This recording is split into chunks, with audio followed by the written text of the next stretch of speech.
សូមជូនរឿងអ្នកកាប់ឈើស្មោះត្រង់កាលពីយូរណាស់មកហើយមានបុរសម្នាក់ជាអ្នកកាប់ឈើក្រីក្រ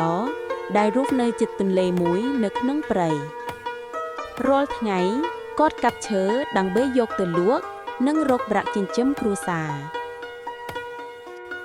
ថ្ងៃមួយខណៈពេលកំពុងកាប់ឈើពូថៅរបស់គាត់បានរអិលចេញពីដៃហើយធ្លាក់ចូលទៅក្នុងទន្លេគាត់មើលវារហូតលិចចូលក្នុងទឹកគាត់មានអារម្មណ៍សោកស្ដាយយ៉ាងខ្លាំងព្រោះវាជាឧបករណ៍តែមួយគត់របស់គាត់ភ្លាមនោះទេពធីតាទឹកដ៏ cute មួយបានលេចចេញពីក្នុងទឹកហើយសួរគាត់ថាសួស្ដីបងប្រុសហេតុអ្វីបានជាបងប្រុសមានទឹកមុខក្រៀមក្រំម្ល៉េះអ្នកកាប់ឈើឆ្លើយយ៉ាងស្មោះត្រង់បាទពូថៅតែមួយគត់របស់ខ្ញុំបានធ្លាក់ចូលក្នុងទន្លេហើយបើគ្មានវាខ្ញុំមិនអាចធ្វើការបានទេ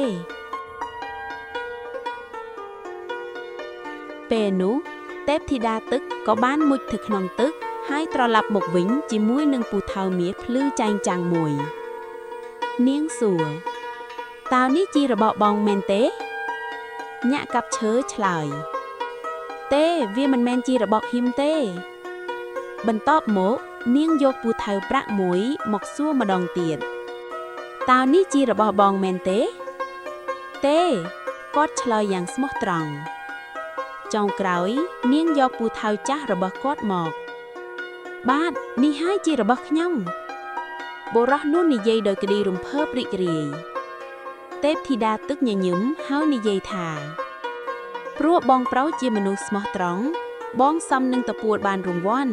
ខ្ញុំនឹងប្រគល់ពូថៅទាំង3នេះទៅឲ្យបង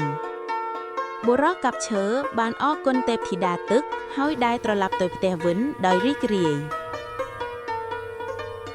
គំនិតអប់រំភាពស្មោះត្រង់តែងតែទទួលបាននូវរង្វាន់ហើយវាក៏ជាគុណធម៌ដ៏ល្អមួយផងដែរដែលមនុស្សគ្រប់រូបត្រូវមាន